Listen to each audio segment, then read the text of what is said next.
Salut vous! J'espère que vous allez bien. Bienvenue dans ce nouvel épisode de mon podcast L'aventure de ma vie.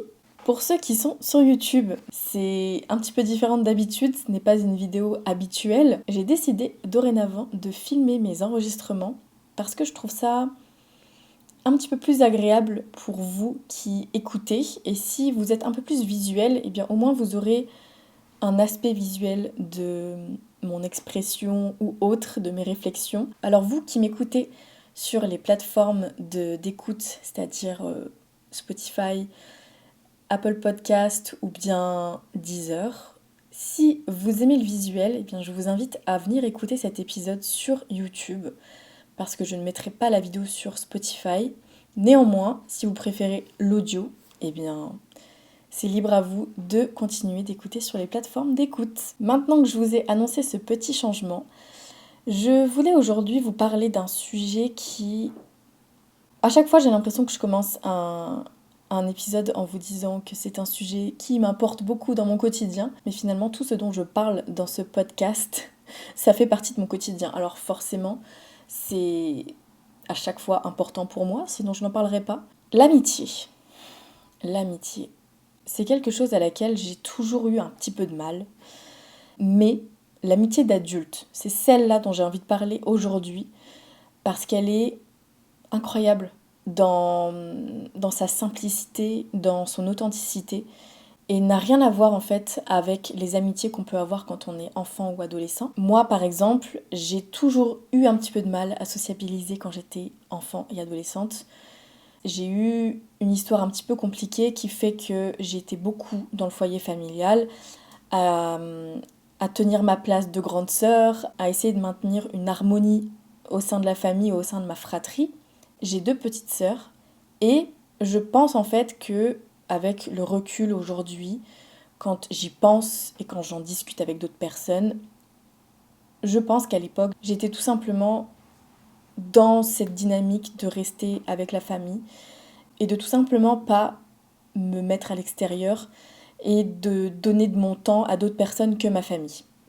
Ça s'expliquait par beaucoup de choses, dont je ne parlerai pas ici, mais à l'heure d'aujourd'hui, les choses sont bien plus claires dans ma tête et je vois ce passé-là un petit peu chaotique en termes d'amitié et de vie sociale totalement différemment. C'est parce que je fais beaucoup d'introspection, je vois ma vie passer avec beaucoup de recul et ça fait du bien de comprendre que j'étais pas outsider, ou j'étais pas du tout, comment dire, la fille naze et qu'on comprend pas. Alors j'étais cette fille-là, mais je sais aujourd'hui que c'était pas ma faute et que c'était pas grave. Voilà. Et qu'on grandit et on apprend à se faire une vie sociale saine et qui nous ressemble aussi. Ça prend le temps que ça prend, mais c'est possible.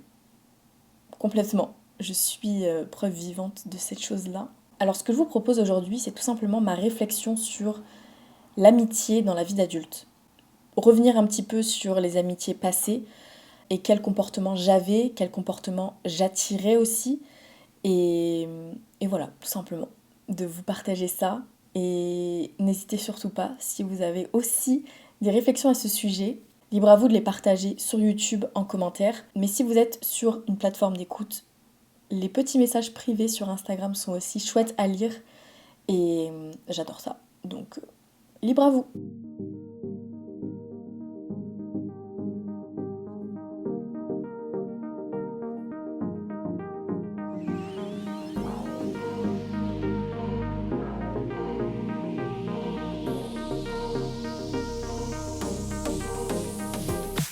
J'ai souvent cru, dans ma vie d'adolescente surtout, que je n'arriverai jamais à avoir de groupe d'amis, que je n'arriverai jamais à avoir de vraies amitiés fiables, sincères, authentiques. J'ai toujours eu du mal à aller vers l'autre. Et, et ce n'est que depuis 2 ans que je réussis enfin à attirer les personnes bonnes pour moi, pas qu'en amitié, mais ça fait 2 ans en effet que je renoue avec ma vie sociale, que ce soit au travail ou bien en amitié, et c'est une bouffée d'air frais.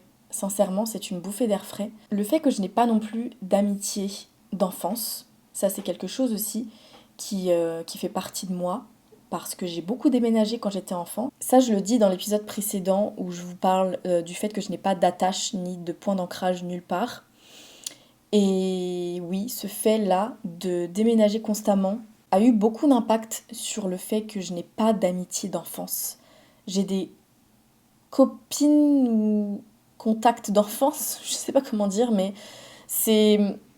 J'ai des personnes que je connais de mon passé, bien entendu, des écoles où j'ai été, des collèges où j'ai été, mais elles ne font pas réellement partie de ma vie à l'heure actuelle. Bon, les réseaux sociaux font qu'on se suit mutuellement, mais sans forcément savoir beaucoup de choses les uns des autres. Ça, c'est un aspect des réseaux sociaux qui est un peu étrange d'ailleurs. Mais on va se souhaiter nos anniversaires, peut-être une bonne année ou un joyeux Noël, mais c'est tout. Ça a été des personnes qui ont fait un bout de chemin avec moi et c'était chouette. Voilà. Mais ben, ça s'est terminé pour diverses raisons. Aussi, la maturité fait que, ben, à l'époque, voilà, on fait pas forcément les bons choix, on est trop jeune, on n'agit pas forcément de la meilleure façon possible avec l'autre. Et je remarque aussi que si on n'est pas bien avec nous-mêmes, pas à l'aise avec nous-mêmes, bah tout simplement pas à l'aise avec nous-mêmes ou le monde qui nous entoure ou qu'on se connaît pas bien, plein de critères externes ou internes qui font que on va pas attirer les personnes qui sont en phase avec nous. Et tout simplement aussi que la période de la jeunesse, entre l'enfance et l'adolescence, on sait pas. On sait pas du tout. On se fait des amitiés parce qu'on est dans une école et que on partage notre quotidien, nos études avec des personnes. Et une fois qu'on va à l'université, tout le monde se sépare et finalement, on se perd de vue. Ça chamboule beaucoup, je trouve, une vie sociale, de perdre de vue ses amis d'école. Certaines personnes restent amies toute leur vie avec leurs amitiés de collège, lycée, université, et ça c'est génial. Mais moi, j'ai honnêtement qu'une seule personne que je vois, ici d'ailleurs, depuis l'université. J'ai fait une année d'université, c'est tout, mais j'ai gardé contact, ouais. Et bon, voilà, rien n'est impossible, même en mon cas qui ne suis pas vraiment très sociable ou qui ai eu du mal à me faire des relations amicales. Ça prouve quand même que tout le monde peut y arriver, c'est sûr et certain. Mais je voulais quand même vous mettre dans le contexte de cette chose-là, de tous les aspects de ma vie qui font que j'ai pas réellement de groupe d'amis. C'est pas que j'ai pas réellement, c'est que j'en ai pas. Attention. Je prends beaucoup de pincettes quand je parle de certains aspects de ma vie, mais là, on va être franc, j'ai pas de groupe d'amis, pas du tout. Même à l'heure d'aujourd'hui où je pourrais peut-être fonder un groupe d'amis ici au Canada en tant qu'expatriée, mais là, bon, les circonstances sont pas du tout les mêmes, donc on va pas parler de ça encore pour le moment. Mais oui, quand j'étais adolescente, j'étais tellement mal avec moi-même et avec tout ce qui m'entourait, je trouvais pas ma place, je ne me sentais pas bien du tout. J'étais malheureuse. Et forcément, dans ces cas-là, vous n'attirez pas forcément les personnes qui vont vous faire du bien. Vous avez du mal à vous sentir intégré, à, à vous exprimer comme vous êtes. J'ai souvent joué un rôle, moi, j'ai souvent pris sur moi énormément pour me sentir intégrée par les autres. Et fait aussi que je suis arrivée au collège en Bretagne, là où j'ai fait mes dernières années d'études. Je suis arrivée au cours de l'année de quatrième. Ouais, très compliqué dans ces cas-là, parce que la quatrième, on est en pleine adolescence. Ouh, c'est très très très très dur de s'intégrer, de se faire de nouveaux amis, parce que tout le monde a vécu et a grandi ensemble. Surtout que je suis arrivée dans une petite ville en Bretagne quand on a déménagé. Et oui, combien de fois je ne me suis pas sentie à ma place du tout. Je ne me suis jamais sentie intégrée. Et puis en fait, je pense que à cette époque-ci, il y avait beaucoup de choses qui faisaient que je n'allais pas bien. Et forcément, ce genre de comportement, ce genre d'émotions ça, ça se transmet aux autres. Ça se voit, même si je vous avoue que je ne sais pas vraiment si je les montrais, ces émotions-là, mais j'étais renfermée sur moi-même. Je pense que ça se voyait que je n'allais pas bien. Et je parlais jamais. Je parlais jamais. J'avais tout le temps peur qu'on me juge, qu'on... Alors vraiment, là, c'était catastrophique. Bon, ça s'est passé comme ça parce que ça s'est passé comme ça. Et aujourd'hui, j'essaye de déculpabiliser cette personne que j'étais pour essayer de me dire que c'était pas grave et que c'est des choses qui arrivent et que finalement, ben, d'être comme ça m'a permis plus tard de comprendre que quelque chose n'allait vraiment pas et qu'il fallait travailler là-dessus, qu'il fallait comprendre pourquoi. Mais voilà, à 15-16 ans, qu'est-ce que vous voulez? Sincèrement, c'est tellement compliqué de, de se mettre en introspection et d'essayer de comprendre ce qu'on a et ce qu'on est. Aujourd'hui, j'ai toujours des personnes que je côtoyais au collège et au lycée qui font toujours partie de ma vie. Elles sont très minimes, elles se comptent sur les doigts d'une main, mais c'est toujours le cas. On est resté en contact. Le pourquoi du comment, je ne sais pas. Mais en tout cas, c'est des personnes c'est des personnes avec qui j'ai grandi quand même. Je pensais pas réellement que on allait être compatibles sur le long terme. Mais je pense qu'une fois qu'on est arrivé dans nos vies d'adultes, finalement, ça a cliqué complètement. On a appris un peu plus à se connaître. Et je pense aussi complètement que la vie qu'on a quand on est adolescent, quand on est au collège, au lycée, en études, n'est pas du tout la même que quand on est dans la vie active et dans la vraie vie d'adulte. Voilà. Et à ce moment-là, je pense que tout ce qui est fierté, ego, comparaison de l'autre, diminue un petit peu quand même. Et ce genre de comportement un petit peu toxique qu'on a entre adolescents s'efface. Pas chez tout le monde, mais ça s'efface au fur et à mesure qu'on évolue dans notre vie d'adulte. Et ça devient un peu plus agréable d'échanger avec les personnes qu'on connaissait avant. Mais oui, il y a différentes situations selon les personnes, et c'est correct. Voilà, chacun sa vie, chacun sa façon de penser là-dessus. Mais pour en revenir au fait qu'en effet, j'ai fait partie d'un groupe d'amis quand j'étais au lycée. Mais tout le monde se connaissait déjà depuis très longtemps. Moi, je n'étais pas bien.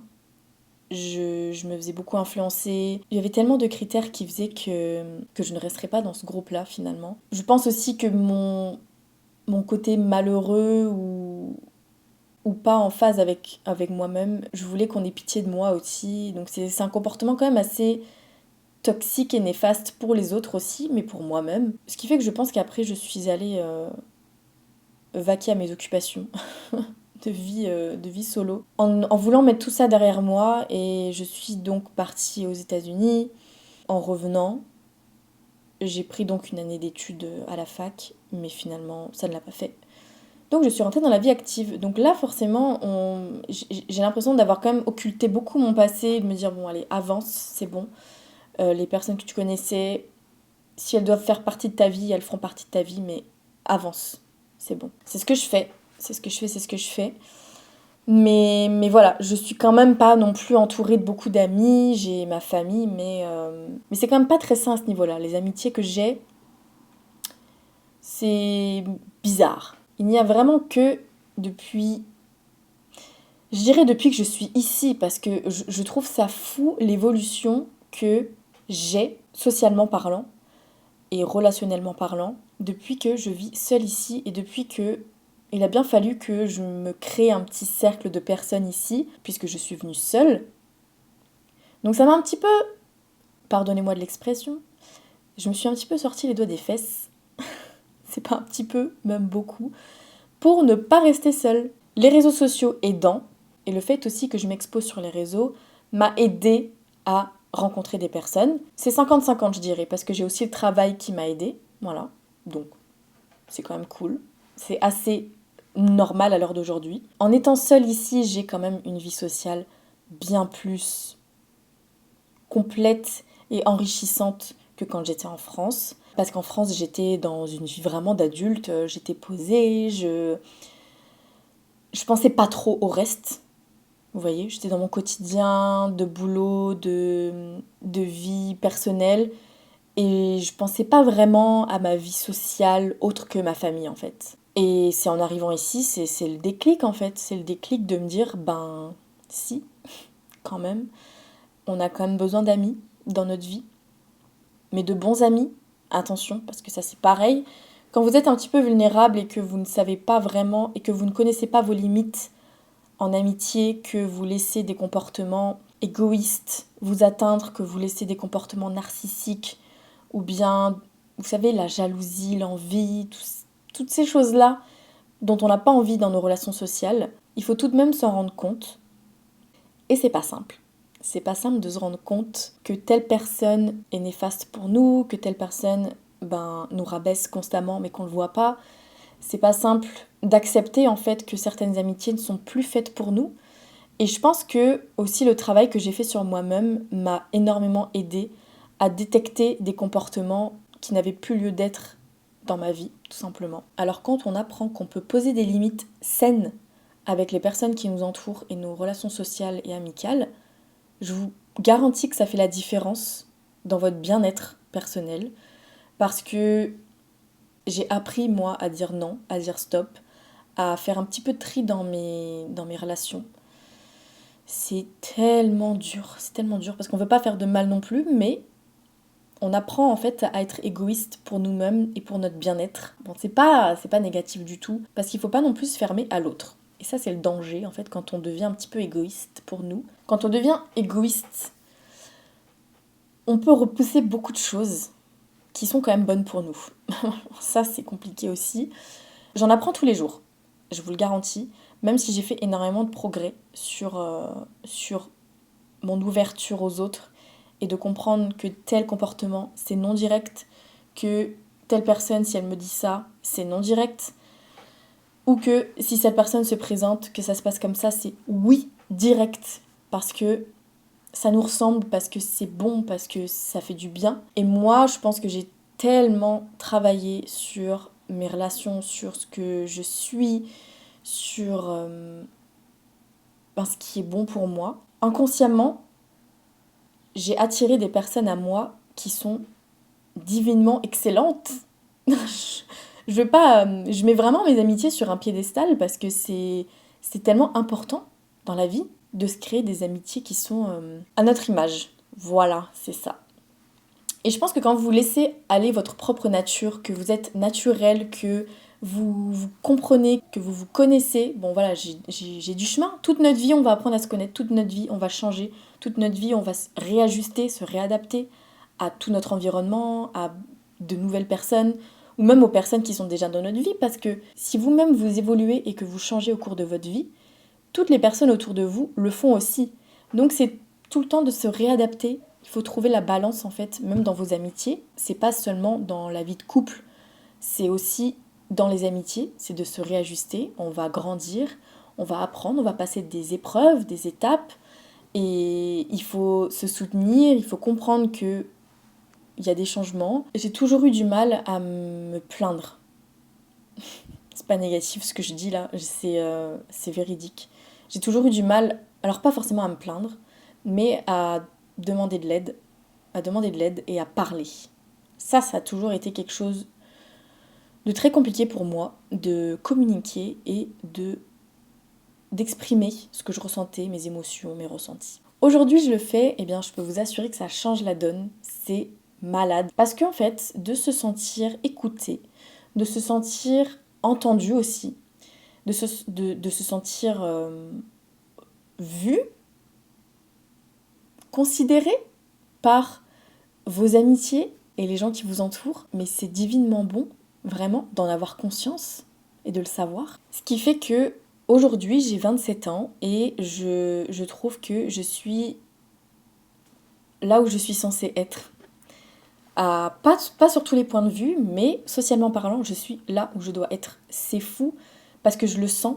Je sens aussi, je vois mes amitiés, je vois, comment dire, ma famille aussi, je vois toutes les personnes que je rencontre. Je ne me laisse plus marcher dessus. Je connais mes limites, je sais dire stop quand il faut dire stop.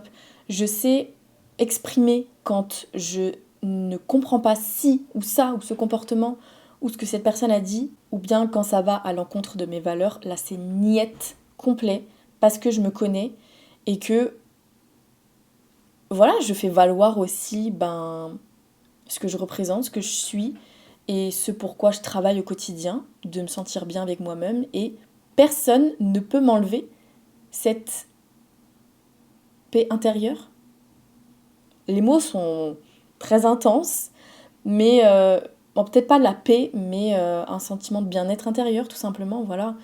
Et personne ne doit ruiner ça, pour moi, pour vous, pour tout le monde. Mais voilà, tout le monde n'est pas au même point, et quand les personnes ne sont pas capables de se remettre en question, que quand moi j'exprime quelque chose en face, ça ne répond pas comme je l'attends, ou ça ne répond pas dans le sens où j'ai envie que ça aille pour cette amitié, et ben non. Je suis peut-être un peu plus intransigeante à l'heure d'aujourd'hui, mais je pense que c'est me respecter moi-même aussi, et il faut se respecter. Donc oui, c'est important de poser ses propres limites, que ce soit professionnellement parlant, amicalement parlant, amoureusement parlant, familialement parlant. Voilà, je vous ai tout sorti là, c'est bon.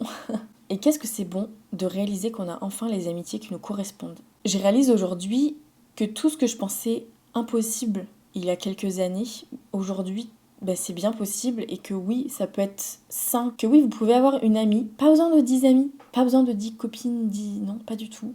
Vous pouvez avoir seulement une amie, 2 amis. Mais faites-vous respecter et il faut aussi que dans ces amitiés, il y ait du respect.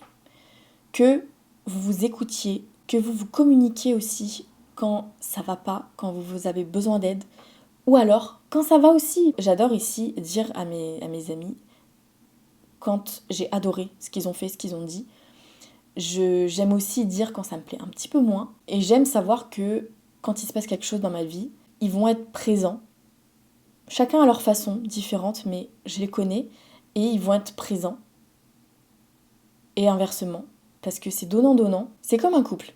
Alors, on vit pas ensemble, on n'a pas de projet de vie ensemble concrètement, mais si vous voulez avoir des amis toute votre vie, c'est comme ça que ça se passe, c'est pareil. Sur le plan émotionnel, communication à fond. Apprenez à communiquer positivement avec les gens, à ne pas juste dire quand c'est pas bien, quand c'est pas bon pour vous, mais dites aussi quand vous aimez, quand ça vous fait plaisir, quand vous avez envie de dire je t'aime, dites je t'aime, c'est tout. Bon, le je t'aime amical est différent du je t'aime amoureux, mais quand même, ça fait du bien. Ça fait du bien. Ne donnez pas plus que vous ne pouvez donner et que l'autre reçoit. Parce que si vous donnez un peu trop de votre personne, qu'au final, en retour, il n'y a pas l'équivalent, ça peut être épuisant. Très très épuisant. Dans ces cas-là, c'est bien de le communiquer, mais je pense aussi qu'il faut aussi vous laisser le temps d'apprendre à connaître la personne, de savoir comment elle fonctionne, avec ses petits soucis, avec ses peines, ses joies, son caractère aussi, parce qu'on n'a pas tous le même caractère, et faut s'adapter, il faut être indulgent, il faut aussi avoir de la patience de se faire des amis. C'est très long. C'est très long, et surtout quand on est à un point où on a vraiment envie d'avoir des amitiés dignes de ce nom, et faut que ça prenne le temps. Moi, j'avoue que à chaque fois, je ne me fais pas des amis toutes les semaines, pas du tout, mais j'ai un petit cercle quand même de personnes autour de moi, et elles sont toutes différentes, mais elles sont toutes pareilles, émotionnellement parlant.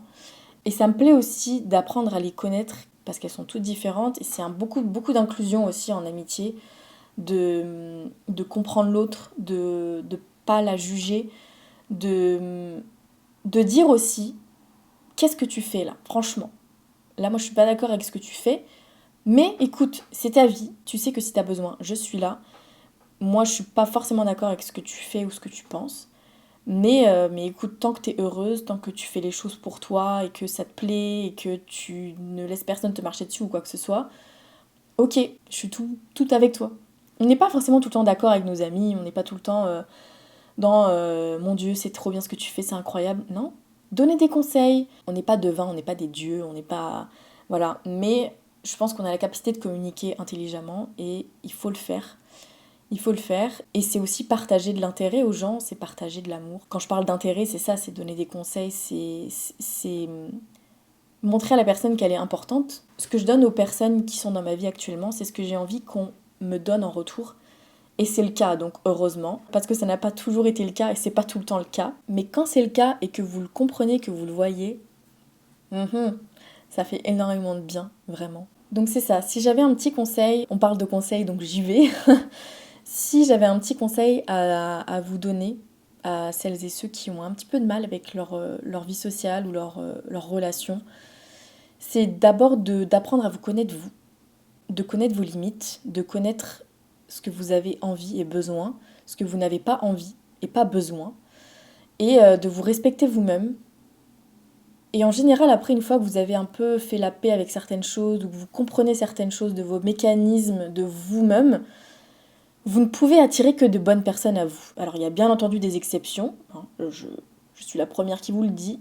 Il y a des exceptions, c'est pas toujours rose et incroyablement bien. Il y a aussi des personnes qu'on rencontre, on se dit, mais pourquoi pourquoi j'attire ça? Pourquoi? Qu'est-ce qui se passe? Bon, voilà, c'est la vie, à un moment donné, sinon ce serait bien trop beau. Et je pense aussi que les personnes de ce style-là qui vous font du mal ou quoi que ce soit, ou qui ne vous respectent pas, ça va vous apprendre quelque chose sur vous-même. Parce que je peux vous garantir qu'à chaque fois qu'une personne entre dans ma vie et ne fit pas du tout avec moi-même ou avec ma façon de penser ou mes valeurs, je me dis, ok, là, il y a quelque chose à en retirer de tout ça. Et à chaque fois, il y a quelque chose à en retirer. Ça peut s'expliquer comme ça. Ok, bon, bah, la prochaine fois, hop, là, on verra ça tout de suite et ok. En fait, on apprend à chaque fois, même avec les bonnes amitiés. Toutes mes amitiés ici, j'apprends toujours quelque chose avec elles. Et c'est fantastique. C'est génial parce qu'on apprend les uns des autres. On apprend à grandir ensemble, à communiquer, à trouver des solutions. Et je pense que c'est vraiment ça l'amitié de la vie d'adulte. C'est qu'une fois qu'on a un peu plus de sagesse avec soi-même, de bien-être, normalement nos amitiés suivent le pas. Et puis ce fait aussi de ne pas avoir de groupe d'amis. Parce qu'ici, au Canada, je n'en ai pas non plus. J'ai, comme je vous disais, en fait, j'ai un cercle d'amis, mais ça fait pas un groupe d'amis. Chacun a sa place, je ne les vois pas ensemble, mais je sais qu'à chaque fois que je vais les voir individuellement et séparément, ça va être quelque chose de différent. Et c'est ce qui fait le charme de chaque amitié aussi, c'est qu'on n'a pas besoin d'être forcément un gros groupe. C'est que si vous vous retrouvez à 3 ou alors juste à 2, et bien vous savez que la prochaine fois que vous allez voir une autre personne, ça va être tout aussi bien, mais tout aussi différent. Et c'est vraiment ça le charme des amitiés, je trouve, du moins en mon cas. Moi, ça me fait vraiment plaisir sur un week-end de voir deux personnes différentes. Ça m'apporte différents points de vue quand je leur communique des choses. Ça m'apporte une différente perspective. Ça m'apporte, je sais pas, une joie différente. Et c'est beau, c'est vraiment beau. Donc c'est vrai que je souhaite vraiment à tout le monde de se sentir à l'aise et comblé dans sa vie sociale, dans ses relations. Bon là, on va dire surtout amicales, parce que c'est le sujet de cet épisode-là, mais oui, ça redonne confiance en soi et j'ai repris bien confiance en moi en voyant que je pouvais attirer de bonnes personnes et que ces personnes-là étaient vraies et voulaient mon bien et pas le contraire. Qu'il n'y avait pas de jalousie, qu'il n'y a pas d'envie, qu'il n'y a pas de comparaison. Il y a ça aussi dans certaines amitiés, il y a énormément de comparaison. Ça va pas se dire mais on va se copier, on se compare, on n'a pas envie que l'autre soit heureux parce que ça nous fait nous sentir un peu plus importants. Il y a des relations comme ça, c'est tellement néfaste et toxique, il faut arrêter avec ça. Mais ça prend du temps de s'en rendre compte, ça prend du temps de prendre le cran et comment dire, le courage de dire stop. C'est un cheminement, je pense. C'est un cheminement, faut y aller progressivement. Mais également, moi, c'est un petit peu un cas particulier parce que je suis partie de France. Donc mes amis ici sont des amis d'aventure et de voyage. Pas forcément de voyage parce que voilà, je pars pas, je suis établie ici et j'ai une stabilité, mais c'est se recréer une vie en fait. Et on se rejoint sur nos aspirations, sur nos opinions, sur nos aventures, on se rejoint sur nos valeurs.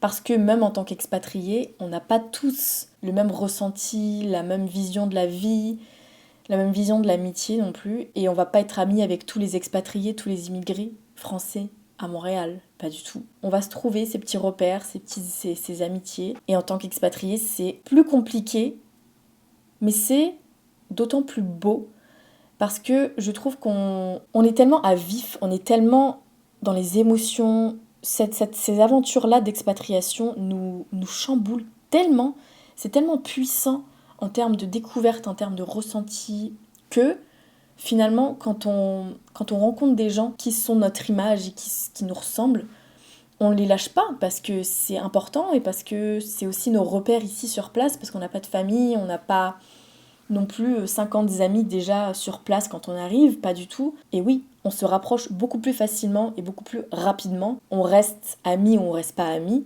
Mais oui, je trouve que l'expatriation, elle vous permet beaucoup plus facilement de rencontrer des personnes et de vous accrocher à elles. On se correspond pas tous, mais en l'occurrence, moi j'avoue que j'ai trouvé quand même peu d'amitiés, mais elles sont très qualitatives. Donc, je préfère la qualité à la quantité, vous savez, comme pour tout. On se serre les coudes, on se comprend, on passe par les mêmes choses en fait, par les mêmes étapes. C'était mon petit récit sur l'amitié d'adulte, qui peut être tellement belle, qui secoue beaucoup de choses et qui est aussi imprévisible. Parce que c'est vrai qu'on parle beaucoup des amitiés d'enfance, mais on parle jamais assez des amitiés de la vie d'adulte. Et elles sont tout aussi, voire plus belles, plus authentiques, plus simples, plus en accord avec nous-mêmes et nos valeurs. Et pour ça, j'en suis tellement reconnaissante. Merci beaucoup. Si vous êtes sur YouTube et que vous êtes arrivé jusqu'à la fin, merci d'avoir regardé ma petite personne discuter pendant 30 minutes, 45 minutes. Si vous êtes sur les plateformes d'écoute, merci beaucoup d'avoir écouté cet épisode jusqu'à la fin. N'hésitez pas à me partager vos ressentis sur l'amitié, ça me ferait plaisir. On se retrouve bientôt. Prenez soin de vous surtout. Prenez soin de vos amitiés, ça, je vais le dire aussi. Prenez soin de vos relations si elles sont belles. Faites attention à vous et on se dit à bientôt. Bye bye!